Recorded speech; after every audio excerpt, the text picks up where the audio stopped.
Hi all, welcome back to Normandy at the beginning and the end, using Alone in the Storm solo scenario. Playing scenario 1, patrol in the front. This is part 20 of this playthrough, probably the last part of this. I've decided, I don't think so anyway, I don't think I'm going to carry on. I know we're close to the end, but I think I think this is bugging me, the blunder with the rush resistance and how I'm annoyed at that.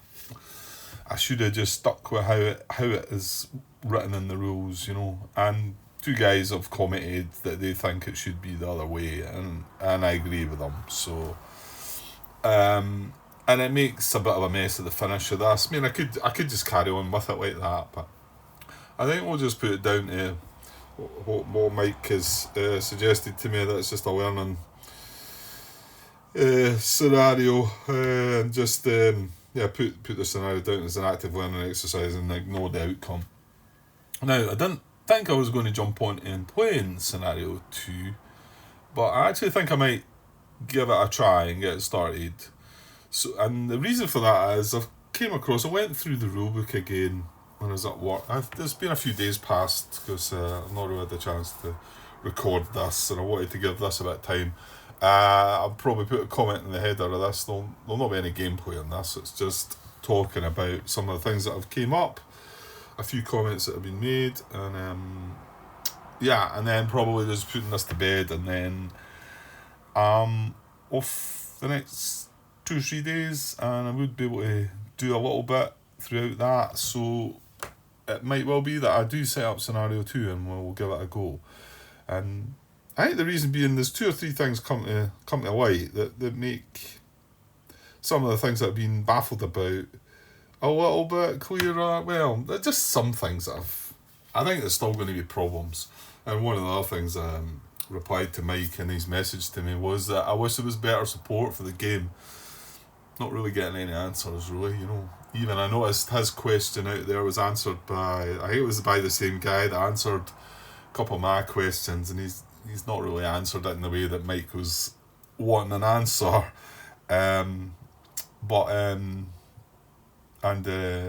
He's followed that up, but nothing as of yet. So they might happen. They might come about at some point. You would think that the designers still got some interest in the game, because I want to say they've got another game being developed, haven't they? I mean, the Help Arrives one. I think there's another one. I can't remember what the name was, but I'm pretty sure there was another one meant to be coming out. Yeah, I was going to go and look for it, but I'll not bother. I think there is another one meant to be released. But okay, so let's go over 2 or 3 comments and things first. So Mike's message to me was, just about finished watching this video. I don't see any way back for the US forces. Yeah, and I've replied, yeah, I think we're doomed as well. And then I've also said that I don't think I'm going to finish it anyway.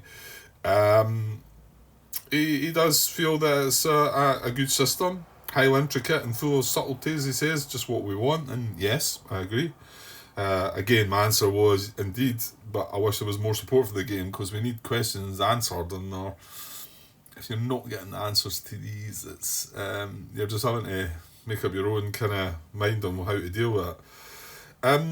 He then you mentioned a few times about the AI taking objectives, and I came across rules section 7.4 talking about general advance, counter-attack and withdrawal. You might find this interesting. At present, I do not know how these rules are used though. And my reply was to him that that's a good point, because I did, while reading through them, it does talk more about using objectives to the AI's sort of benefit. They're all let me get they're all optional rules. What was it? Was it 7 point something? 7.4 you said, so I'm about there. 7.3, 7.4 special orders. They're optional rules, but I mean, general advance talks about an objective hex, gain control. If the AI side gains control of objective hex previously controlled by the player's side, it does something. Counter attack talks about, again, gaining control of objectives, and withdrawal there's objectives mentioned in there as well. So I'm not reading fully into them, but there is some talk of objectives at least, because we never seem to come across it. The only time it's mentioned is to pick on priorities, to select a priority, and then you think, oh right, okay, so it's going to go and move to that objective now, and then it doesn't. Nothing follows that up. So, like I say, maybe I need to play it a bit more to see where that goes, and we might be missing something, and we might find that it does move towards that. But I don't think even John Brown was kind of scratching his head about that, the fact that there doesn't seem to be much towards the objectives. So anyway, then he mentions the counter mix does have depleted companies, risk action, and more morale level counters. Yeah, and I came across them. I've set them aside. I had two wee notes. I came across them and reading through the rules again, so we'll have a look at them in a minute as well. And I mentioned that to him, and I said I'll mention it in part 20 along with a few other things I want to talk about. Yeah, personally, I put this scenario down to an active learning exercise and ignore the outcome. However, I must thank you for encouraging him to get the game off the shelf, because he's playing one of the Alas Barracadas, I think it is. He then mentions, I thought I understood defensive terrain, but your thoughts have got me thinking about it again. That is why I take such interest in your productions. Yeah, I mean, it's not really... It's a bit of a... I think they could be making it a bit simpler than what it's talking about. I mean, I think it could be easily sort of seen with the heavy woods and that, but to me, it was suggesting like fields hexes weren't involved at all. And they've still got a defensive level of 3, which is just the same as the light woods. And light woods are considered if the firepower if it's a anti-personnel firepower, which that's all we're going to have in this scenario. So does that not mean fields can be involved as well? But there wasn't mention of fields, so I think I'm going to have to guess my way through that a bit. Whether I might create another question to put out there.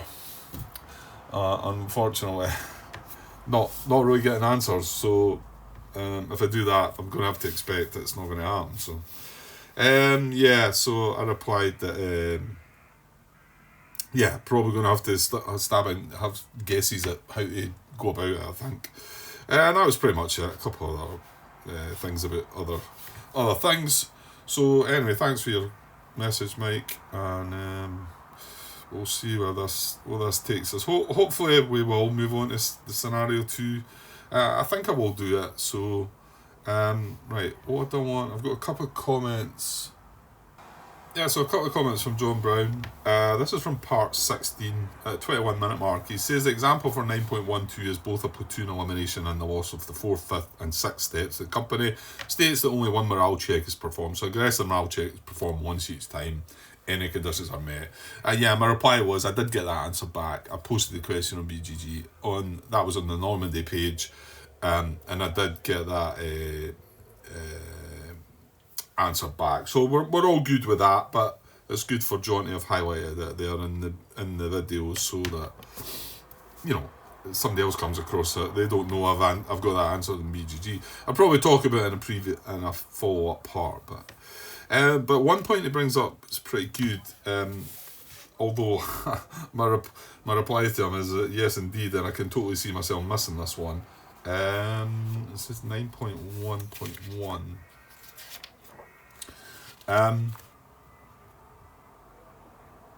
This must be in the main rules. He says one thing to note that does not apply here but is mentioned in the rules 9.1.1. A company morale check is performed if all the platoons that form the company are either affected by the event that caused the morale check, or if they have line of sight to the hex that triggered the check.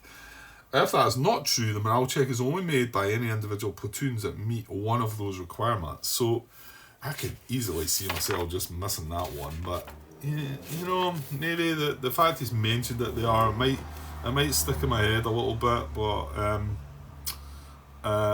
yeah, an easy one is sort of like and not really kind of skip by and maybe not realise, to be honest. Anyway, that was it from John, so thanks for your comments, John. Okay, and the final comment is from Hal.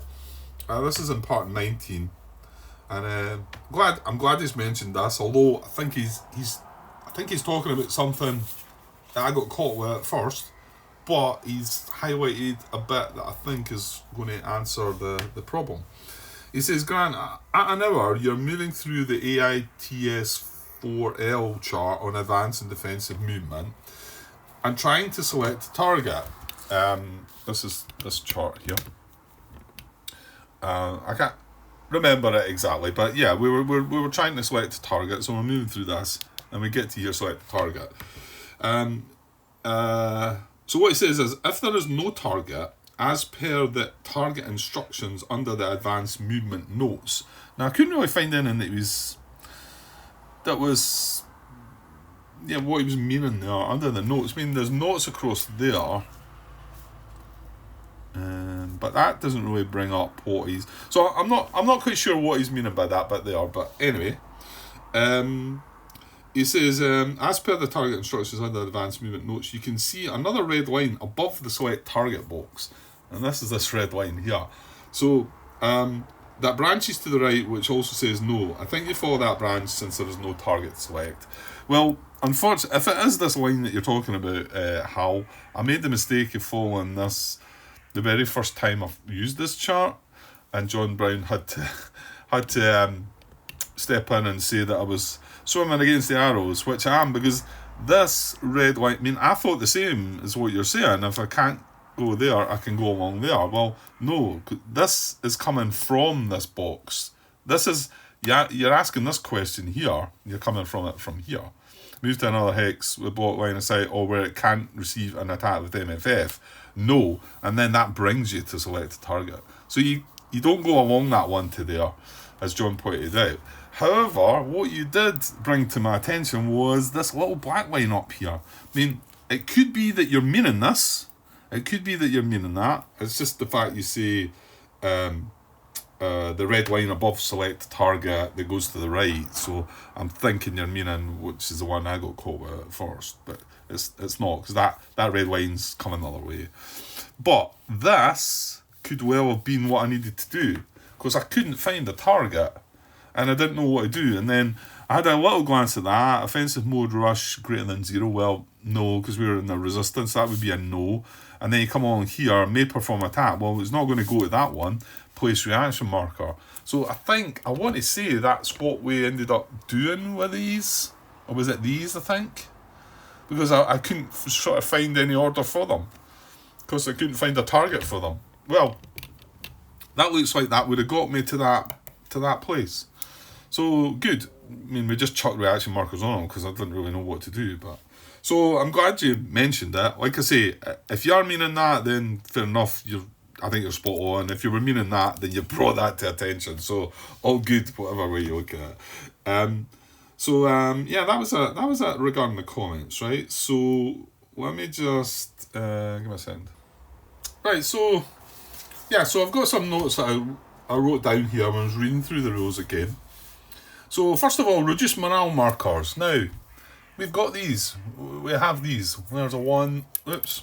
We've got a 1, a 2, a 3, a -3, and a -4. And depleted company markers. We've got these as well.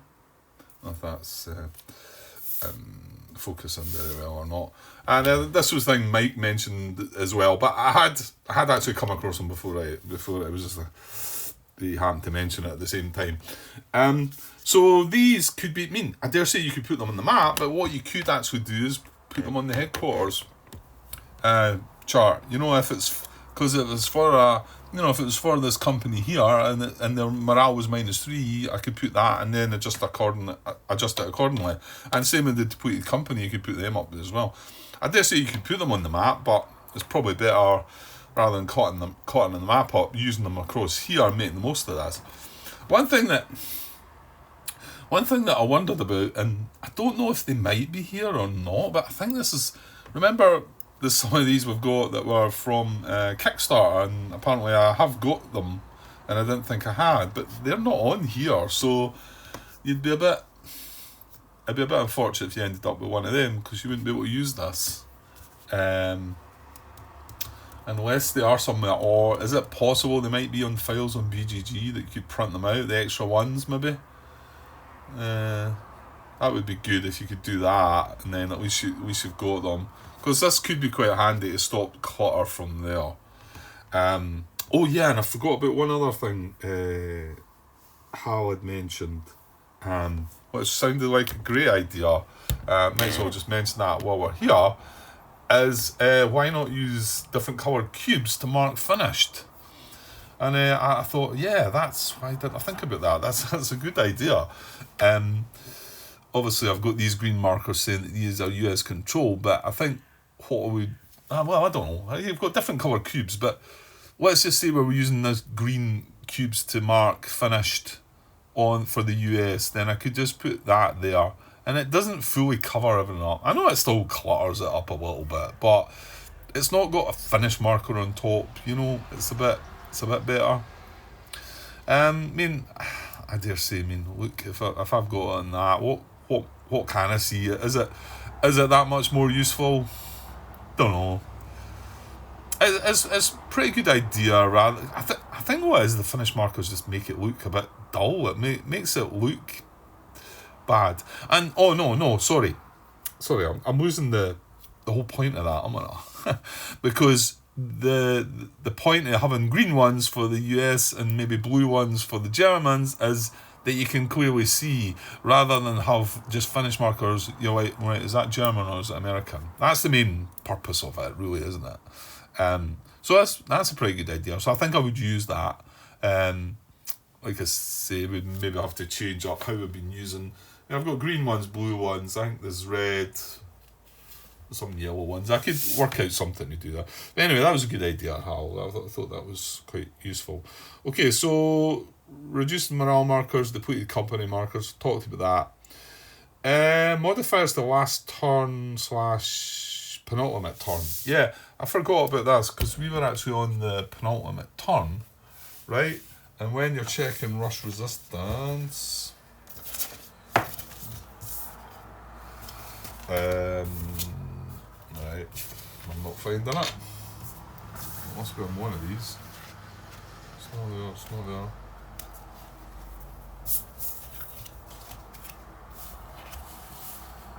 There's a chart hiding in that. That's what it is. Right. I think it was alright, this, because it only happens in the big red boxed area, I think. But these modifiers these they only apply in that red area, but they would give a +3.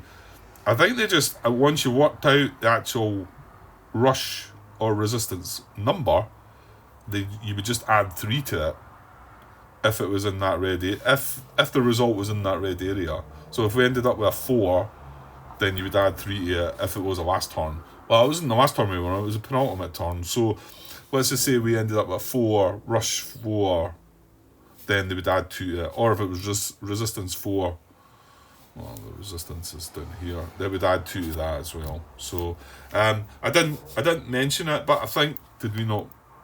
Well, hang on, no, we ended up down here somewhere, didn't we? We ended up outside the red box anyway. So it's only when it's in that red box.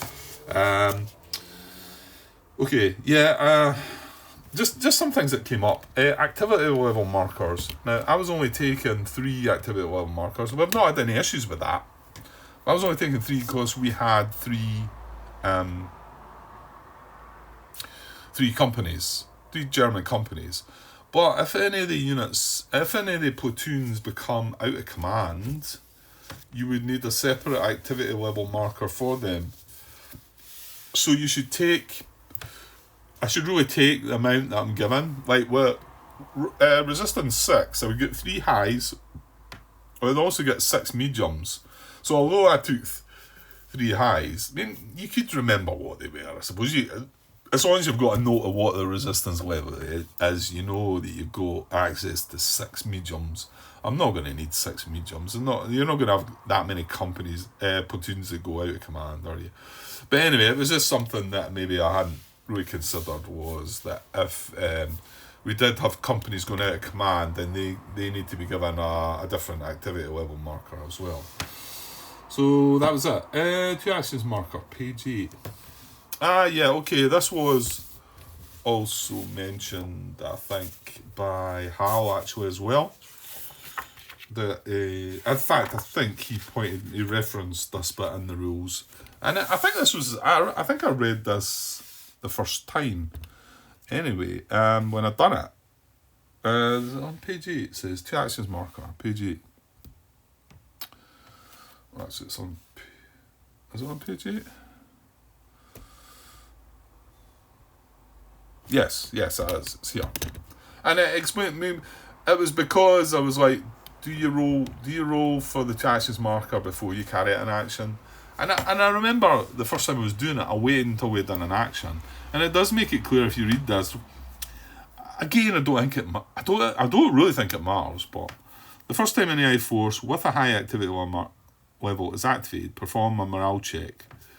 So the first time it's activated, perform a morale check. So that bit tends to think, well, you've just activated it. You could do the morale check right away. But if we read on, if successful, the AI force is marked with 2 actions marker. This means that the AI force can be activated again. Otherwise, mark the company with a finish marker. Well, that would mean that you've got to have carried out an action with it first. So that suggests that you do the action, then you do the morale check, and if the morale check fails, he's marked as finished. If not, he gets a 2 action marker.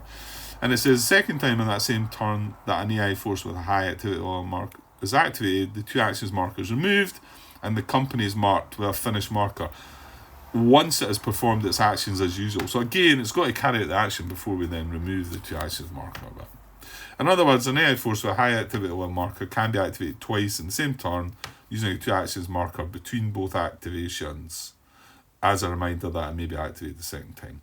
So I think it's a bit clearer there. I mean, whether it's crystal clear or not that you do that, or I wonder if Hal pointed to something else. Maybe it was an example. I can't remember now.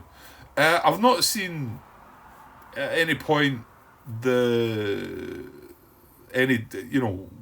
it would matter if we'd done it before or after the actual action anyway. So, but I think if I do go back to things, I'm going to do that. I'm going to do the action first, then mark it with the 2 actions marker. So that was that one. There was things I wanted to check. Check reaction example. Right, maybe I could do this and come back, just go and pause with this. I've got a couple of examples that I've got notes in here just to check, because when I was reading them on my tablet, and it's difficult. I think when you're looking at the examples, you kind of want them in the rulebook so you can see everything. It was awkward on my tablet. So let's come back to the examples. However, I've got check 7.2.1, page 11 and 12. Let's have a look at that. Yeah, I know why I highlighted this. And I also came across there was another bit in the rules that when you read it in the rules and when you looked at it on the player aid, it was like quite different the way it was suggesting things. So this point got highlighted to me though, because this is about when you're trying to give your orders out. So it says, finally determine the specific column to be used according to the type and status of the activated AI force. So I'll show you the chart in a minute, but just reading this in the rulebook, this is on page 11 and it goes on to page 12 as well. It says the first column is used by intel markers, right? That's fair enough. All platoons of a company without reduced morale, except for those in command platoons that have lost 2 steps. Except for those in command platoons that have lost 2 steps. Okay? Right, that doesn't compute. Hang on.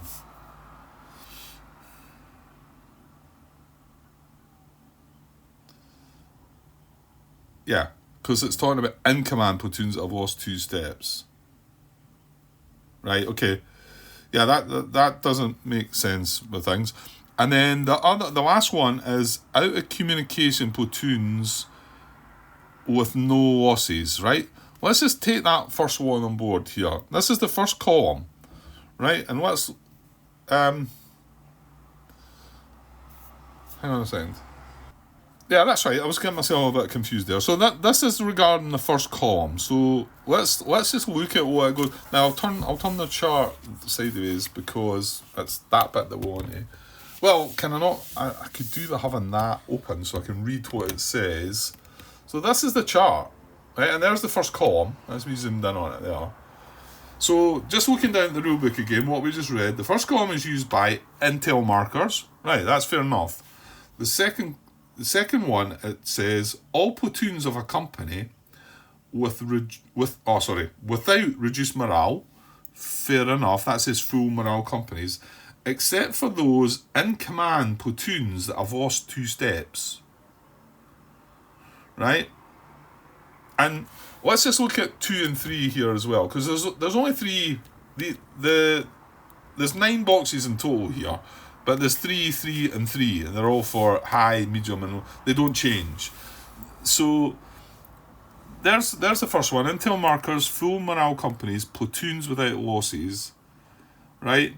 And we've got down here in the rulebook, Intel markers, all platoons of a company without reduced morale, except for those in command platoons that have lost 2 steps. Right? I get the full morale companies there, but the fact that if they were in command and they lost 2 steps, well, let's just see, maybe they're in here, right? And then the last one is out of communication platoons with no losses. So that says platoons without losses. Doesn't mention out of communication, but in the rulebook it does. So these are slightly different to what's written in the rulebook. The Intel markers is written. So is there anything in here that talks about in-command platoons that have lost 2 steps? Well, this says reduce morale companies, which that works with that. If that's full morale and that's reduced morale, well, hold on. No, because if a platoon's lost 2 steps, it doesn't necessarily mean that it's got reduced morale, does it? Platoons with 1 step lost, fair enough, that doesn't help me with any of the ones. And then the third one is reduced morale companies. So sorry, that's reduced morale companies with a -1 or a -3. That's reduced morale companies with a -4. And then the last one is platoons with 2 steps lost and out of command. So no mention of in command that have lost 2 steps. So could this be wrong? Could there be either it should say out of command platoons that have lost 2 steps in the rulebook, or it should stay in command here? Because there's a bit of a contradiction with the 3 here. Right, let's look on the rulebook though for the second column, which is over the page here. So bear with me a second, and we'll see if these match up. Mate, don't get me wrong, these I'm getting glare there. No, it's just the rulebook. It's a bit all white bit, isn't it? Right, so this second column, it says all platoons of companies with reduced morale from -1 to -3. That's exactly what it's got here in the chart. But then it's not got this, except those in command platoons that have lost 2 steps. So again, if we've got an in command platoon that's lost 2 steps, I think there must be a misprint there. And then the other one is out of command platoons with 1 lost step. Well, it doesn't say that they're out of command on the chart. And then just looking at the third one before we look at the chart again. Third column is used by all platoons of companies with reduced morale reduction -4. Yes, that's here. And then the last one, out of command and in command platoons with 2 steps lost. Yeah, there's definitely something not right there. There's definitely something not right. So let's look at 2 and 3 on the chart, and I'll just read what it says in the rules again for you. It says, all platoons of companies will reduce morale from -1 to -3. Well, that's perfect. However, it then adds in the rulebook, except those in-command platoons that have lost 2 steps. Okay, so And you would think maybe this has got something to do with it, but this says out of command. It doesn't say in command in lost 2 steps. So, and then the next one is out of command platoons with 1 step lost. Well, that just says platoons with 1 step lost. Doesn't mention out of command. And then third column is used by all platoons of companies with reduced morale -4. That's perfect. And then the second one is out of command and in command platoons with 2 steps lost. Well, that doesn't say that. That says platoons with 2 steps lost and out of command. It doesn't say in command. My guess is that maybe that's what that should say, and then that would allow some of the other odd bits to fit in. So I don't think this matters if it's out of command or not. I think if it's got 2 steps lost, I think that's a glitch there. I think that could maybe fix it all if it basically just said platoons with 2 steps lost. I think that could fix it. But then with the previous one here, it says out of command platoons with 1 step lost. But it doesn't say that there. So there's some issues there. And I think I would have to go and ask a question there again. But we know where that's going to lead to. But anyway, I noticed that and thought that needed brought up as well. But anyway. Still on page 12 here. My next note was check exceptions, page 12. And regarding a platoon is within range. I've nothing really to base this on yet. But in there we've got... These are the exceptions. This is the one that starts with a double order. And this is the one that brings in the... What is it? In defensive mode and defensive lines and defensive terrain, which was giving me a headache. But I've no cure to any of that. I've no solution to that as of yet. Because even Mike sort of said, yeah, he thought he understood what defensive terrain was until I brought this up. So now he's unsure of how it should be dealt with. Is this one here though? It says a platoon is within range if it can be spotted and attacked, e.g. an AFV isn't considered to be in range of an infantry platoon. That's because they can't attack AFVs. What bit that jumped out at me on that was, is there any talk, have I came across a statement that says, is a platoon within range?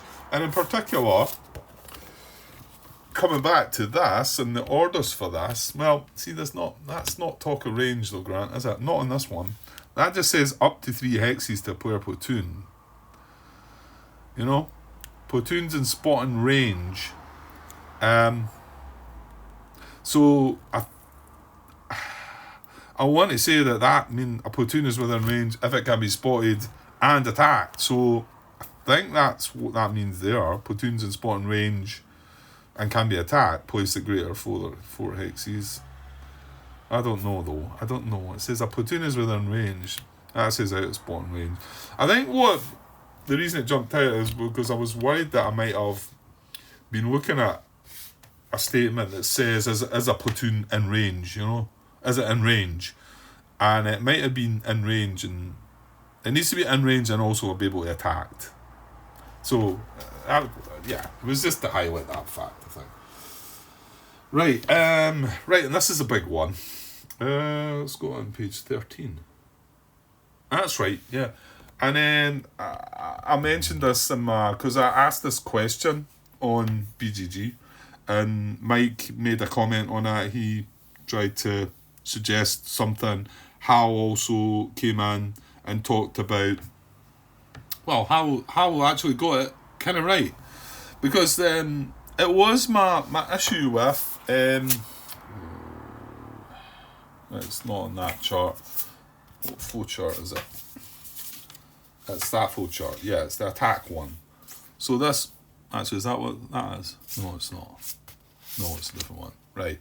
It was this issue here. It was moved to that hex, and it caused me to create a question on BGG, basically asking, if I give a retreat order or a defensive movement, a retreat movement, a defensive movement, or an advanced movement order, there's priorities in how to deal with if you've got multiple options of where they're going to move to.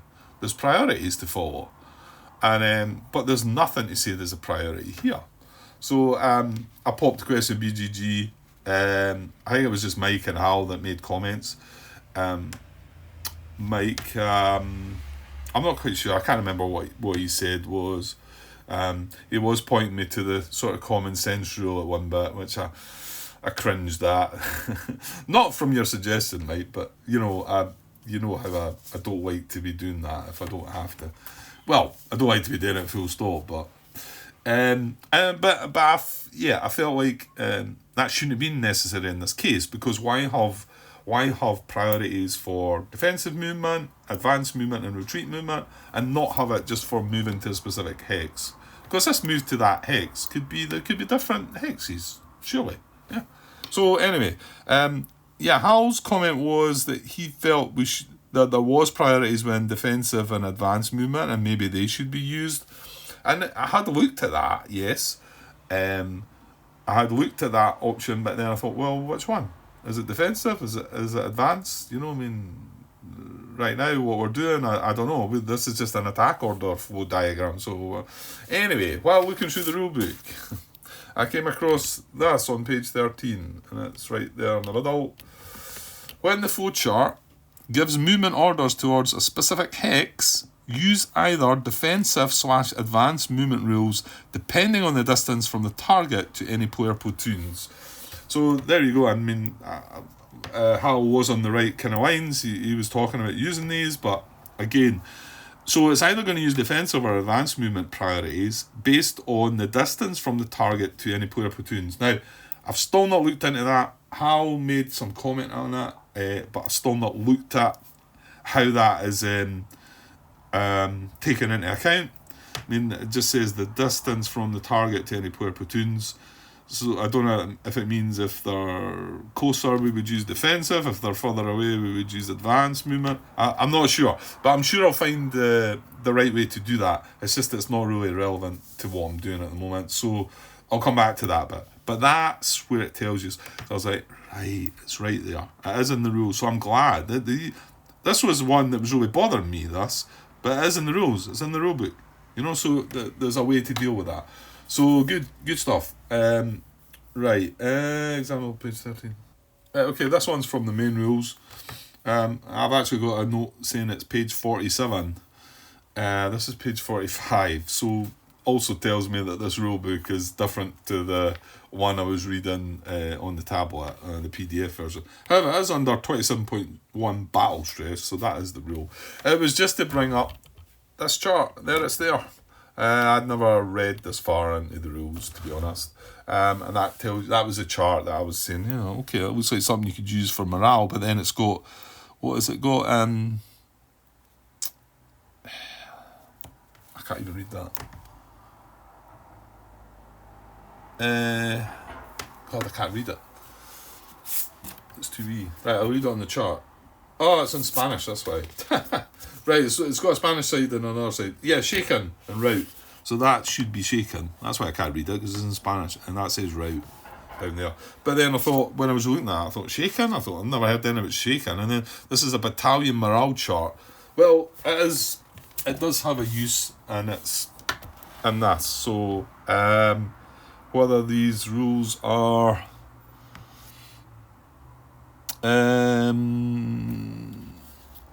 if the scenario indicates the presence of a battalion officer, so there you go. So this is something that we'd have to look at if the scenario indicated it. But anyways, just to bring that up, because I talked about it and I was scratching my head about that chart.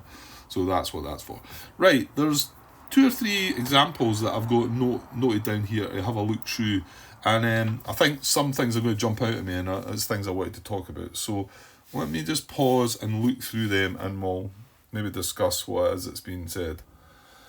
Okay, right, I've not quite read through this, but I remember, I'm going to read through this example here. This is on page 11, and this is an activation priority rules example, right? Now this brings to light this oddity, or this bit that I struggled with, the second priority rule, that talks that, well, it's got there, it says hexes reachable with safe movement and or with a greater number of objectives in play. That's what it says in the player aid. It's slightly differently worded in the rulebook. What does it say? It says, first check the hexes with a greater number of objectives in play and or reachable with safe movement. Okay, so I always kind of struggled with this one. However, looking through this example again, I think has got me, well, sort of that, well, it shows it in the example. So here's the example here, and I think this is pretty much at the start, because nothing's really happened. You can see these are, all the AI companies are all Intel markers, and the allies are over here with loads of companies. They've got control of all the objectives, I believe. So let's go through it here. It says, this is on the previous page just to start off. So activation priority rules example. For this example, you will see an attack and defense scenario. This case is one of the most complex that the player may encounter because almost all forces are located at the same distance. It is usually easier to apply the activation priority rules after the first game turn. Right, okay. So it starts off...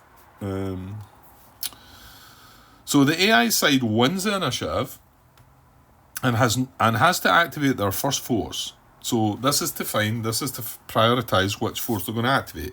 So use AITS S1B, which I've got the chart at the side here. So we use that chart under A priority because it's... sorry, I've skipped by some stuff there, haven't I?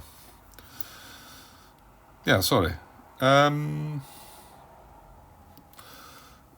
Yeah, I don't know what happened there. Right, the AI side are the attackers, and the activation phase starts with a rush value of 5. As a result, the AI side can place 2 high and 5 medium activity level markers. Yeah, I just jumped to this bit, didn't I? So yeah, so they've got a rush of 5, so half of 5 is 2.5, rounded down to 2, so they get 2 high markers, and they get the total number of what the rush value is for medium. And then any other ones that they need will be just low level activity markers, right? The AI side wins the initiative and has to activate their first force. So we use the B chart under the A priority, and that's because they're in rush status, and so we're going to look through this chart. Now this is over here, we've done it plenty of times, so this is the A side, so we're going to go through these, right? So, kind of just reading from the rulebook and looking at these then. Well, I suppose I'll need to come and look at the example as well. So it says, priorities A1, A2 and A3 don't apply to any AI forces because there are neither routed companies nor AI forces with 2 actions marker. They don't have any routed companies, so we can skip 1, 2, and they don't have any 2 action markers, so we can skip 3. That's easy, fair enough. And then it carries on. Priorities A4, A5 and A6 aren't applicable either because all player platoons are further away than 3 hexes. So, just coming and looking at an example again, what it's saying is all the player platoons are more than 3 hexes away. And every 1, 4, 5 and 6, you can see that they all talk about up to 3 hexes away, sorry, I skipped that one. That's 4, up to 3 hexes away. From an objective hex, sorry. It does say that, doesn't it? Yeah, because they're all... Well, actually, it talks about player platoons being 3 hexes away. That's not what that's asking, is it? Asking. Up to 3 hexes away from an objective hex not controlled by AI forces. Okay, that one does say objective hexes, but you know what? They're not within 3 of one of them, so that doesn't count. Up to 3 hexes away from player forces, not marked finished. They're not. Up to 3 hexes away from player forces, marked finished. They're not. So 4, 5 and 6 are out as well.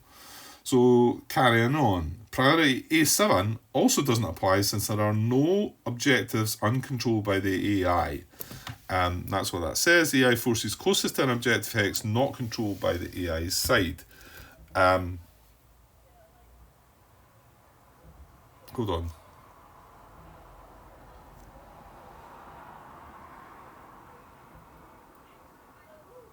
This is a glitch. This was a rad, wasn't it? This is the bit that's in a rata. That could apply. Did I print that errata out? I don't think I did I? Give me a second. yeah, I just went and glanced at that. It is mentioned in the errata. If you look on the files section of the Alone in the Storm page, there is an errata, and this is one of them, because they are actually, you could select from here the AI forces closest to an objective it's not controlled by the AI side. In actual fact, the answer to that is how they've got it, is B1, B2 and B3. They're all, you can see it's targeting this objective marker. But however, let's just carry on as it's got in the rulebook, but it is a rad. So they're saying that priority A7 doesn't apply, right? There are no AI forces that may attack or be attacked, so priorities A8, A9 and A10 don't apply. Let's just glance at them. So 8 is AI forces closest to player forces with no finish or reaction markers on a hex that may be attacked. Well, no. AI forces closest to player forces marked finish on a hex that may be attacked and may be attacked. So these are all maybe attacked. So then it leaves us with, so move on to priority A11. A11 says any remaining AI forces. So now we're looking at all the forces. We went right through them. So we've not broke it down to anything. So now we've got to use these secondary priority rules. So let me come back to the example and see what it says. So use the secondary priority list to reduce the number of options, and you verify that 3 intel markers are located at 8 hexes from an objective. Now I can only assume that means that we're looking at this, and that says hexes reachable with safe movement. Right, they're not reachable with safe movement though, but it's an and or. So reaches with safe movement, or with a greater number of objectives in play. See, that's still not, is it? It's, how does it word it in the rulebook? First check the hexes with a greater number of objectives in play, and or reachable with safe movement. So they're not reachable with safe movement. First check the hexes with a greater number of objectives in play. Okay. I can only break that down to say that what that means is, when it says the greater number of objectives in play, that's just rubbish. I don't think that's meant to say that. It's meant to, again, looking at the example, I'll just read it and we'll look at the picture though. It says, priority 11, use the secondary priority list to reduce the number of options, and you verify that 3 intel markers are located at 8 hexes from an objective. So these 3 are all 8 away from that. If you look at any one of the other intel markers, they're more than 8 away from the closest objective marker. And this can only be secondary priority number 1, because 2 is AI forces with the highest FF against the closest player platoons. 3 is routed targets or will reduce morale. 4 is select AI companies first, then intel markers. Though they're all intel markers. And 5 is first AI forces closest to player platoons, then AI forces closest to player controlled objectives. So if we were getting to number 5 here, it would be looking at which one was closest to a player platoon, not an object. It would prioritizing player platoon before objective. So that could well introduce more of these. I think 1, 2, 3, 4, 5. That's 6 away, for instance, you know. So it must be that it's that first one. But there's nothing to do with safe movement. I think what this is meant to say is, you know, closest to the nearest objective. I think it's as straightforward as that. Because that's what it says. It says use the secondary priority list to reduce number of options, and you verify that 3 intel markers are located at 8 hexes from an objective. These 3 here. 8 hexes to that. Well, where do they get that in the secondary priority rules? When it says hexes reachable with safe movement and or with a greater number of objectives in play. Doesn't make sense, does it? So what it does suggest to me is what I'm saying though.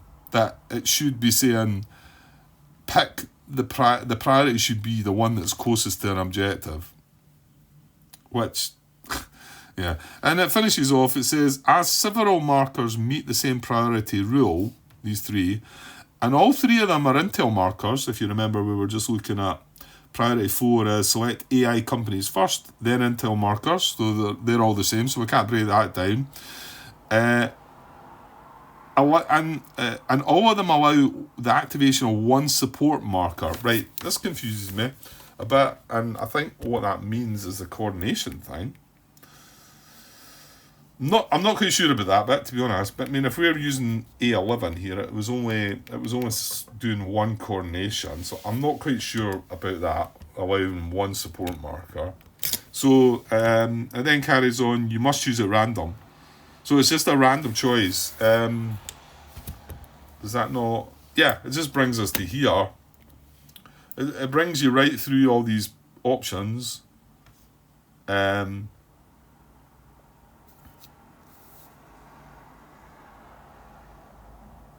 Yeah, it can't. I mean, it must be the first one. It just doesn't make sense, so really, it must be the first one. And then because we can't pick between the three, it says if you've still got AI forces remain to be selected, you choose at random, and they randomise it. And then in the example, I think it's what is it? In this case, the randomly selected marker is the ATR. So it's that one there, RA marker placed on X803. So that becomes a priority to be activated.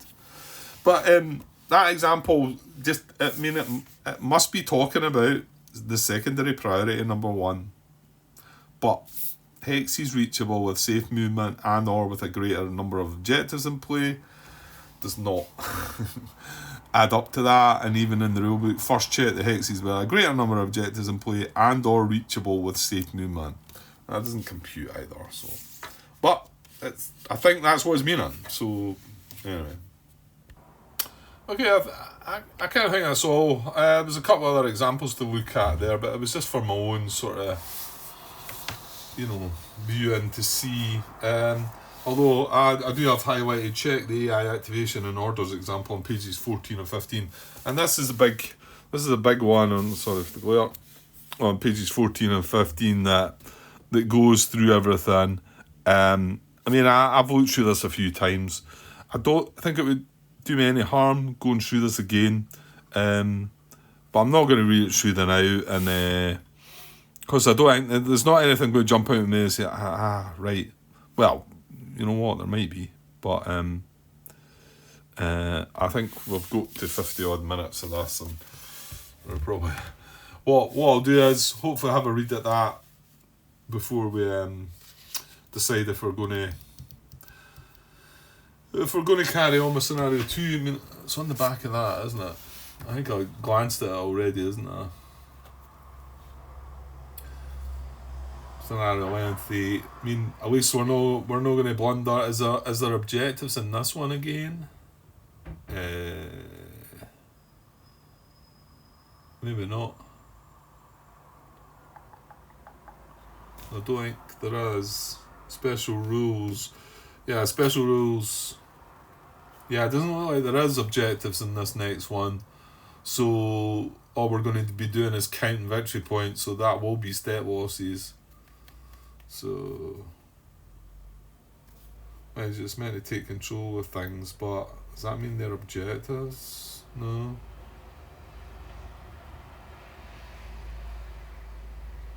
I need to read a bit more in it. I don't think there is, but so I think I will. I think I'll come and give it another shot. I mean, I could finish this, but I just feel like because of this being at resistance 6, I don't think that's right, and I think it's spoiling things. Apart from that, the things that we've found out, the few things that we've found out are helpful. The defensive terrain situation is going to be a bit of a burden to me, and I think if how do the Germans, they don't start off in defensive or anything, do they? American player deploys first.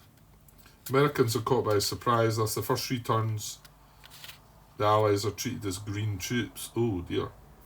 German player is the attacker and there's only one activating units during first turn. Okay, so German's the attacker. I need to look at the solo side of it, wouldn't I? I'm pretty sure if they're attacking, they're going to be rushed to start with, aren't they? So it's just when that bit comes up about defensive terrain and that, I'm going to have to... That one in particular, AI forces in defensive mode will begin building an improved position instead of performing their assigned action. So when that comes up again, we're going to have to be a bit more careful and deal with that properly, I think. Okay, so I think that's all to talk about. So that's what I'm going to hang on in here. I have found this interesting, and I guess there's been a few times where I thought, is this really fully holding my attention? And I wasn't sure, but then I would get up the next again day, and I would be quite keen to get it going again. So it did feel like it was holding my interest. And then you get let down with things in the rulebook that aren't quite adding up, and then going and asking a question and not getting a clear answer, and it frustrates a little bit, I suppose. And I get the feeling that might eventually also take its toll on me, and although I'll start scenario 2, hopefully I'll plod my way through it. But I've still got worries that I think it's going to hang me up with things and whatever. But we shall see. Okay, so I'll close this one off now. I still feel bad about not finishing it when we're like shoot the second last turn. We're sort of halfway through the second last turn, but I think it's fine. I think you've seen enough, and we weren't going to get a correct outcome, I don't think. And I'm not sure. I think I was maybe suggesting wrong things, because let's just have a glance at what these are. I mean, these are all controlled by the US at the moment. So let's see what the numbers are. That's a 1. That's a 3. That's a 2. That's 6. And then there's another one in here, isn't there? Oh, that's a 6. Right. So there you go. 9, 10. That's 12 victory points for objectives. I mean, and don't get me wrong, the Germans might have took these back, but I think the only way they've taken them back is accidentally moving through this hex. And I don't think they would have got around to going up into this hex and getting this one, for instance, that's worth 6. So I mean, 9, 10, 11, 12. So I was saying, and even Mike said it looked like, there was no way back for the US spot. 6, 9, 10, 11, 12. That's 12 victory points that we're sitting on. And the Germans probably weren't going to pick up any of them, but they were going to do a bit more demolishing of my troops. So what would that be? I mean, would they have won by more than 5, though? You've got to win by 5 to either that's a tie, so maybe not. I don't know. Because we've taken some step losses of them as well, so they would count for us as well, on top of the 12 victory points that we've got there. So maybe it wasn't. Maybe it might have went that way. But because of this whole blundering with the rush resistance, I think it's better just to leave it at that and do it properly the next time. And we'll be bringing in the other rules as well, and in particular the assault rules. There's not a huge, well, to be honest, there is a bit fiddling about with it, but and then there might be some vehicles in the scenario that might be doing something slightly different. So anyway, okay, well, yeah, I'm quite keen on at least getting that scenario 2 looked at, started, and hopefully we can make it happen a bit better than this one. Right, I'll probably get that. Yeah, not tonight, I don't think. But maybe tomorrow. Over the next couple of days, I should have a bit of time, and we'll get that started and see how we go. Okay, I'll leave it for now though, and I'll be back when I'm back. Cheers.